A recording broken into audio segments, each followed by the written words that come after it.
Hi, my name is Ananya and I'm from Team 12907 Piece of Pie. And today I'm going to be giving you all a little introduction to scouting. Now, to understand scouting, first you need to understand how elimination matches work.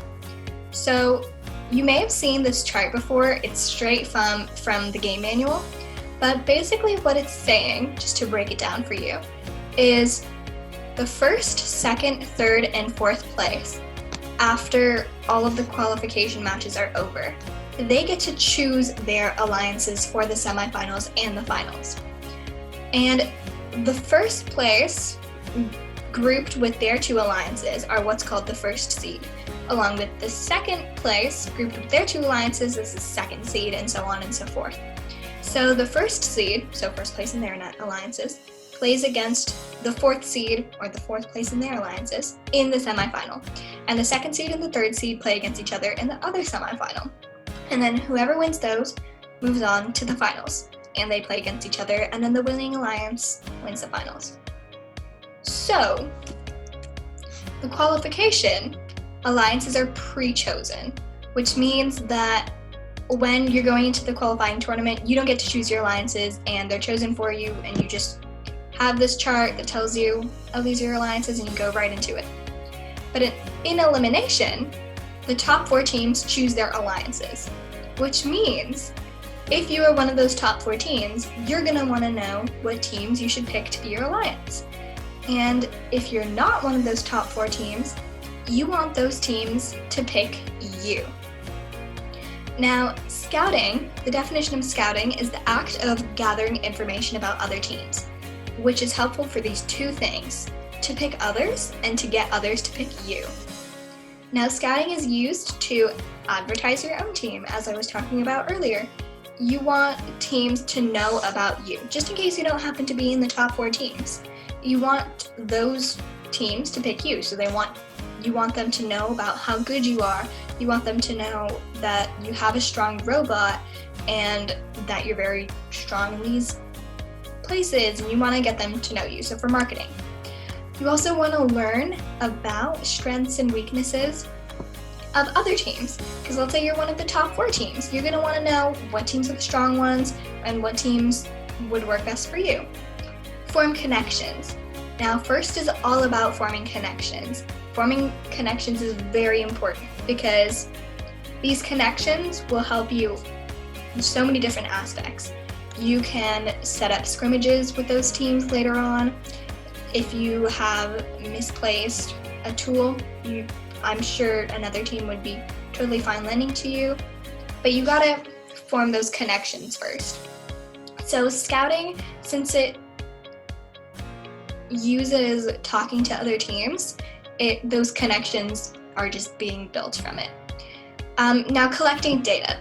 So collecting data is a very important one because it's not always easy to have a big picture of how the teams are. So when you're watching a match, you're in the match and you're just writing down what's going on. So afterwards, you can look at all the data you have and then analyze it. Otherwise, it's very hard to analyze while it's going on. Just there are so many things going on. So you want to have a record of what's happening. And see how other robots may complement your own. Now, this is useful even in regular alliance matches. You want to see what their strengths and weaknesses are and how your two teams can work together and what they can do to get the most amount of points possible. So, the fundamentals of scouting.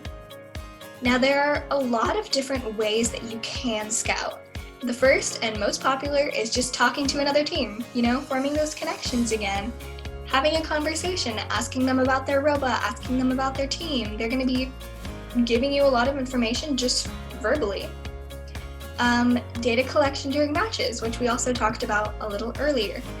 It's super helpful for analyzing your data and making sure you know what's going on and really seeing everything right in front of you. And note-taking. Note-taking kind of goes hand in hand with talking. you're going to want to take notes when you're talking to people just so you remember everything and have a record of what's going on. So if you're selecting alliances, you have notes of, oh, this is who I should pick and this is who I want to have on my alliance and things like that. And just observing what's going on in the match, how they're working with other teams, and observations of the next section, which is things to keep in mind. And when you're watching a match, or even when you see them at their pit, you want to think about what strategies they're using.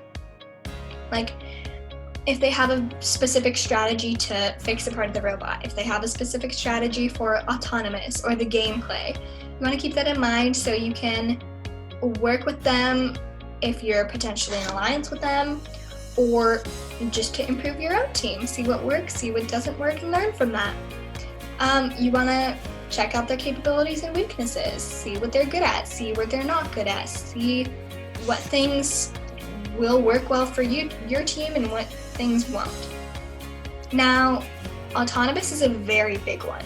Since autonomous is such a huge part of the game, you want to see whether or not they have a strong autonomous, whether their autonomous path interferes with your own. Because a lot of times on the field, they will be two autonomous robots that crash into each other, and that is not something you want to happen. So you want to observe that and keep note and make sure that your teams can work together and really do the best that they can. And performance. This is why watching matches is very helpful and taking notes in match and data collection, because everybody has a bad day, and it's possible that the bad day lasts the whole day. It's possible that it doesn't. So you want to see their performance throughout the matches and see if the team is actually doing the things that they say they're doing, and see how they're performing. Like, if they're having a technical issue, it's possible it might just be for one match. It's possible it'll be for them all, and that's just an issue that the robot has. It's possible that they had one really, really good match, but their other matches were all right. It's something to keep in mind. Just see how their performance is and how your performance is and how you guys can work together well. Now, I've talked a lot about scouting. Here's a little sneak peek onto how my team scouts. So you can pause the video and take a better look at it, but basically we take data during the match through a spreadsheet and then do some analysis of it and do handouts. I'll go into more detail on another video and explain the whole process and how to do it and everything, but here's a little sneak peek into what we do. Thank you for watching, and have a nice day.